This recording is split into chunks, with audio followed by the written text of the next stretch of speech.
Hi, welcome back to day 11 of our Bible read through and study as we go. I'm just a normal person working my way through the Bible, trying to figure it out as I go. I am a Christian. I believe the Bible is true and I want to know what it says for myself. We're working through it chronologically and started off with Genesis, and we are on Job right now. 29 through 31 is what we're going to be reading today. I'll be reading it out loud so you can follow along. I'm going to try to make it where you can listen or follow along if you have your Bible with you. I'll be reading the Net Bible translation, which is a relatively newer translation, has a pretty good copyright, so I won't get copyright stricken by reading this out loud in big chunks. We'll do a quick prayer just to center ourselves.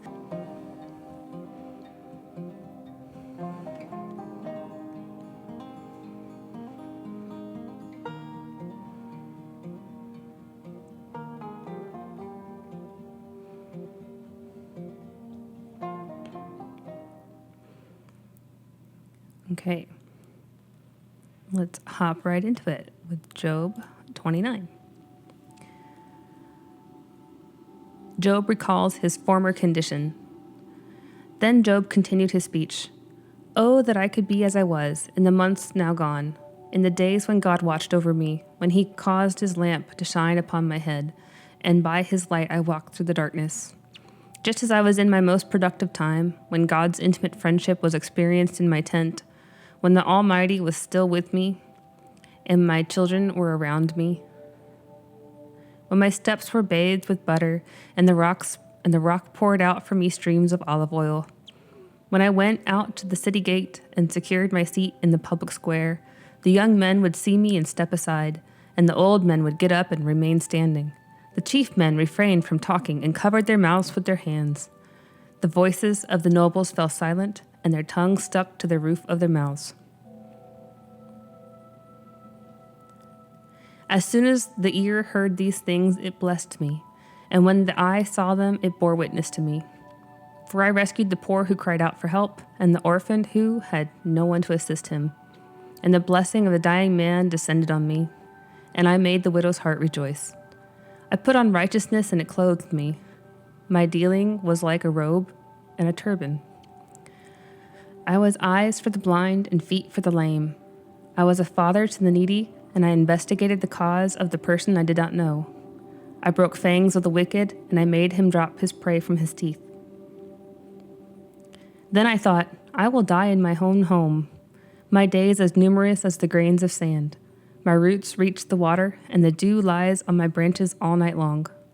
My glory will always be fresh in me, and my bow ever new in my hand. People listened to me and waited silently. They kept silent for my advice. After I had spoken, they did not respond. My words fell on them drop by drop. They waited for me as people wait for the rain, and they opened their mouths as for the spring rains.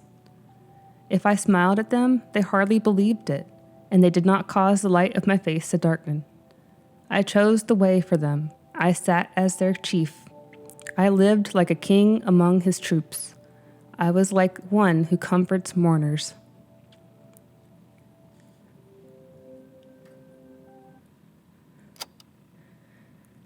Okay, so we're going to do this chapter by chapter and then go back and make sure we understood what we just read and have any questions. I have Logos open here in front of me, and any like textual comparisons of different versions and translations and study Bibles are open. I also have a couple like real life study Bibles and commentaries here I can reference as needed.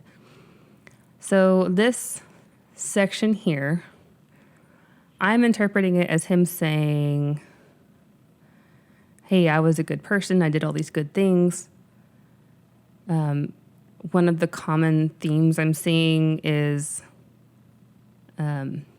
his friends were specifically saying, well, you didn't help the widows and the poor and the orphans. And he's like, no, I helped the widows and the poor and the orphans, and people respected me. And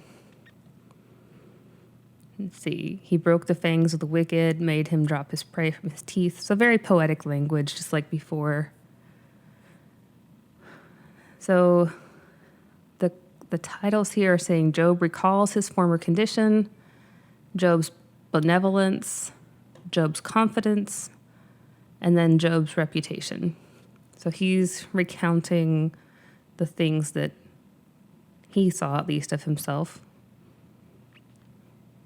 Let's see, are there any notes that we want to, anything that didn't make sense? I didn't highlight anything. I tend to highlight things as I go that doesn't make sense, and nothing like stood out as not making sense. The chief men refrained from talking and covered their mouths with their hands. That didn't totally make sense. Is there a translator note here?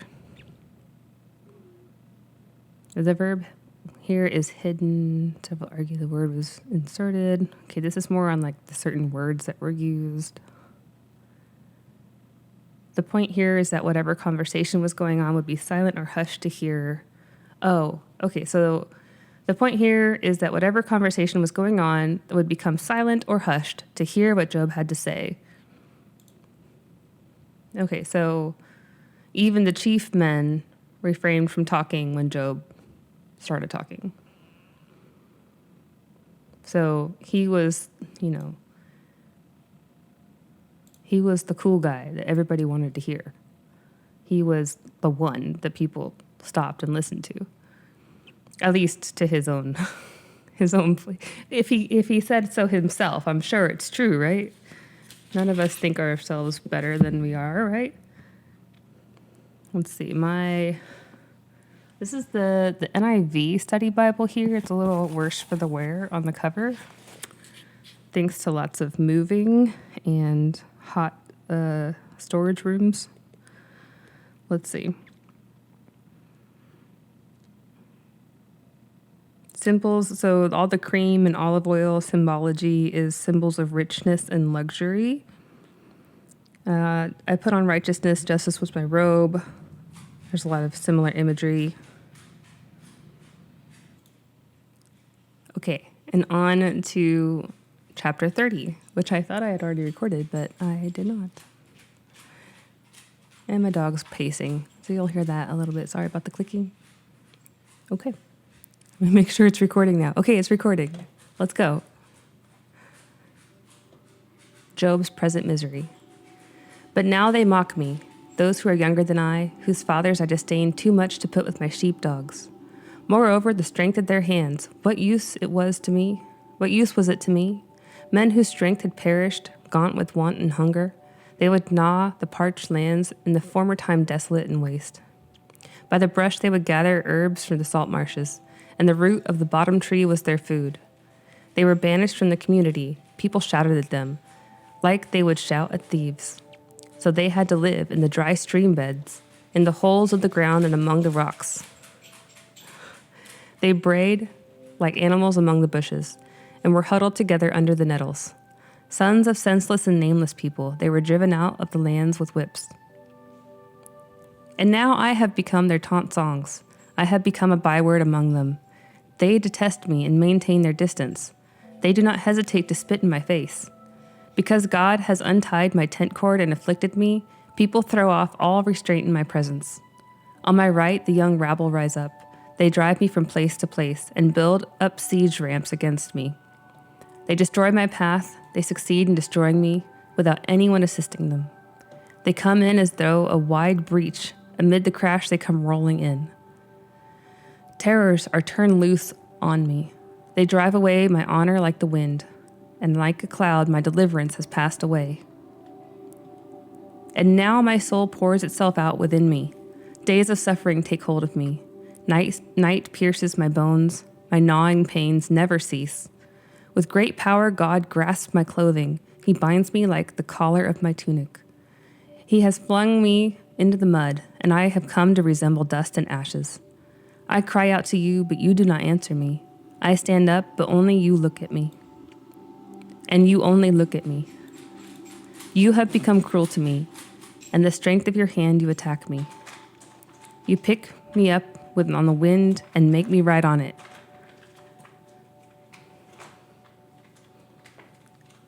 One second as my dog chews up something. And we're back. You have become cruel to me. With the strength of your hand, you attack me. You pick me up on the wind and make me ride on it. You toss me about in the storm. I know that you are bringing me to death, to meeting place of all the living. Surely one does not stretch out his hand against a broken man when he cries for help in his distress. Have I not wept for the unfortunate? Was not my soul grieved for the poor? But when I hoped for good, trouble came. When I expected light, then darkness came. My heart is in turmoil unceasingly. The days of my affliction confront me. I go about blackened, but not by the sun. In the assembly, I stand up and cry for help. I have become a brother to jackals and a companion of the ostriches. My skin has turned dark on me. My body is hot with fever. My harp is used for mourning, and my flute for the sound of weeping. Okay, so this, if I were to summarize what I just read, and sometimes I read this stuff and I'm like, I have no idea what I just read. It's like I black out or something as I'm reading it, but parts of this I felt relatively sure of what I was reading. So he was saying he used to be the top dog in the last chapter, but this chapter he's saying, but now they mock me, the people who are so low that they're these outcasts of society. And now I have become the taunt song of these outcasts. I think that's what it's saying, that even like the lowest of the low detest him and maintain their distance. And because God has untied my tent cord and afflicted me, people throw off all restraint in my presence. So people see that God has afflicted him, and so all of his friends have this view that because Job must have done something wrong in order for God to do all this stuff to him. So that must be the popular opinion if all these smart men of the area at the time have those opinions. So it must have been a pretty common one, just assuming. So all of his people around him probably have that same viewpoint that if something bad's happening to Job, he must deserve it. Hey, even God doesn't like this guy. I'm not going to like this guy. Terrors are turned loose in me, they drive. So let's see, he goes through his present misery, his indignities, and his despondencies. I did have a question on verse 20, when he says, I cry out to you, but you do not answer me. I stand up and you only look at me. Was he talking about the people around him or God? The idea of prayer is meant, then a pejorative sense to the verb is required. Some supply a negative and translate, you do not pay heed to me. This is, this doesn't,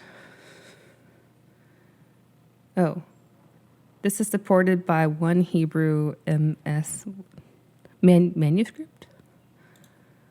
One Hebrew manuscript. And the Vulgate. The Syriac has the whole colon read with God as the subject. You stand and look at me. So maybe that's uncertain who he's talking about. You. You have been cruel to me. You pick me up with the wind and make me ride on it. Here, Job changes the metaphor again to the driving storm. God has sent his storms and Job is blown away. So now he's talking about God picked him up on the wind and made him ride on it. I know you are bringing me to death, the meeting place for all the living. So he's talking about God. Yeah, with great power, God grasps my clothing. He binds me like the collar of my tunic. He has flung me into the mud. I cry out to you, but you do not answer me. Okay, he's talking to God, or about God. And then this one's titled Contrast with the Past. Was not my soul grieved for the poor? So he's saying that he's now the unfortunate and distressed and poor. And he's like, hey, I used to weep for them. I used to help them when they cried out in distress. But when it happened to me, no one's done that. I think that's what he's saying. Such poetic language. My harp is used for mourning and my flute for the sound of weeping. And then this line here, my heart is in turmoil unceasingly. The days of my affliction confront me. Like if only I could word things such poetically and beautifully. I mean, it's terrible things he's wording, but even terrible things are being worded very beautifully. But okay. 31. Let's see how, maybe this will be a short one for us, as opposed to my hour-long ones we've had before. Okay. Job vindicates himself. I made a covenant with my eyes. How then could I entertain thoughts against a virgin? What then would be one's lot from God above, one heritage from the Almighty on high? Is it not misfortune for the unjust and disaster for those who work iniquity? Does he not see my ways and count all my steps? If I have walked in falsehood, and if my foot has hasted to deceit, let him weigh me with honest scales. Then God will discover my integrity. If my footsteps have strayed from the way, if my heart have gone after my eyes, or if anything has defiled my hands, then let me sow and let another eat, and let my crops be uprooted. If my heart has been enticed by a woman, and I have lain wait at my neighbor's door, then let my wife turn the millstone for another man, and may other men have sexual relations with her. For I would have committed a shameful act, an iniquity to be judged. For it is a fire that devours even to destruction, and it would uproot all my harvest. If I have disregarded the right of my male servants or my female servants when they disputed with me, then what will I do to God when God confronts me in judgment? When he intervenes, how will I respond to him? Did not the one who made me in the womb make them? Did not the same one form us in the womb? If I have refused to give the poor what they desired, or caused the eye of the widow to fail, if I ate my morsel of bread myself and did not share with any of the orphans, but from my youth I raised the orphan like a father, and from my mother's womb I guided the widow. If I have seen anyone about to perish for lack of clothing, or a poor man without a coat, whose heart did not bless me as he warmed himself with the fleece from my sheep, if I have raised my hand to vote against the orphan when I saw my support in the court, then let my arm fall from the shoulder. Let my arm be broken off at the socket. For the calamity from God was a terror to me, and by reason of his majesty I was powerless. If I have to put my confidence in gold, or said to the pure gold, you are my security, if I have rejoiced because of the extent of my wealth, or because of the great wealth my hand has gained, if I looked at the sun when it was shining, and the moon advancing as a precious thing, so that my heart was secretly enticed, and my hand threw them a kiss from my mouth, then this also will be iniquity to be judged. For I would have been false to God above. Interesting. If I rejoiced over the misfortune of my enemy, or exulted because the calamity had found him, I have not even permitted my mouth to sin by asking for his life through a curse. If members of my household have never said, if only there were someone who had not been satisfied from Job's meat. But no stranger had to spend the night outside, for I opened my doors to the traveler. If I have covered my transgressions as men do by hiding iniquity in my heart, because I was terrified of the great multitude, and the contempt of families terrified me, so that I remained silent and would not go outdoors. If only I had someone to hear me. Here's my signature. Let the Almighty answer me. If only I had an indictment that my accuser had written, surely I would wear it proudly on my shoulder. I would bind it on me like a crown. I would give him accounting of my steps. Like a prince I would approach him. If my land cried out against me, and all its furrows wept together, if I have eaten its produce without paying, or caused the death of its owners, then let thorns sprout up from the place of wheat, and in place of barley, weeds. The words of Job are ended. And that is today's reading. So I'm going to mark that done, because yay. Okay, there were a couple things here, and I only have a couple minutes to go over them. So let's see. So he's going over Job vindicates himself. So he's going over all the things that he thinks he's done. He's like, I did all these things right. Like, if I had done any of these things, then yes, sure. Like, I'll take what's coming to me, but I didn't. He's like, any of this stuff, if that had happened, like, sure. This part here, it says, for the fire that devours even to destruction, it would uproot all my harvest. So destruction was capitalized, and I was curious if that meant like the destruction. Yeah, so destruction, this is the Easton's Bible Dictionary says Sheol, the realm of the dead, is what he is meaning. For it's fire that devours even to the realm of the dead, and it would uproot all my harvest. Okay. If I have disregarded the right of my male servants or my female servants when they disputed with me, then what will I do when God confronts me in judgment? Yeah, so he's saying, if I did someone wrong, then I'm owed the same by God. Like, how would I respond to God if I did something that God's doing to me, right? Let's see. When he said, then let my arm fall from the shoulder, then let my arm be broken off at the socket. What does that mean? So the translator note says this is the only place that it's used in such a sense, whatever the exact explanation, and there seems to be no convincing view. The point of the verse is nonetheless clear. Really? I didn't think it was. Okay. Then let my arm fall from the shoulder, let my arm be broken off at the socket. I mean, it's like the eye for the eye thing. If I raised my hand to vote against the orphan when I saw my support in the court. So it's referring to the city gate where judicial decisions were rendered in the culture of the time. The translation uses court to indicate this to the modern reader who might not associate a city gate complex with judicial functions. So if he voted against the orphan, then let his arm fall off, pretty much. And then this part was interesting where he talks about looking at the sun and the moon and then throwing them a kiss from the mouth. This would be an iniquity to be judged. For I would have been false to God above. Why? And that kind of caught me as like, why is that? Like, why would that be an iniquity to throw a kiss to something that God made? Would it be like worshiping idols? Is that where it would fall into?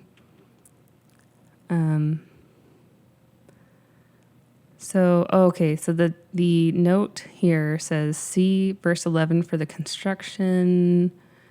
In Deuteronomy, false worship of heavenly bodies is a capital offense. In the passage, Job is talking about a momentary glance at the sun or the moon and a brief lapse into a pagan thought, but it's still a sin. Okay, so yeah, it's kind of like false idols and worshiping other like gods of the time that aren't actually God. For I would have been false to God above. Okay, so that makes sense then. And then if only someone could hear me, again, kind of just saying, hey, tell me what I did. I'll wear it proudly on my shoulder if you would just tell me what it is. Was that like the A? Oh, like, give him a scarlet letter. Dang it. It sounds like what he's saying. I want my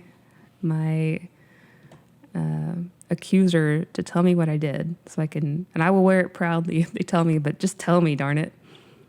And then it kind of goes to another, like, if I did this, then it really, highlights how big of a deal his fields and his food were at the time, that like his last thing was like, and if I did this, then make thorns sprout up in place of wheat and weeds instead of barley. Like, because food was such a big deal. There wasn't H-E-B and grocery stores there, right? And then it ends with the word of Job, or ended. I guess that we're going to come into, this is headed a little different way, and so I'm guessing we're going to come into something different. But with that, I'm going to say goodbye, and I'll see you tomorrow for day 12, and have a great rest of your day. Bye.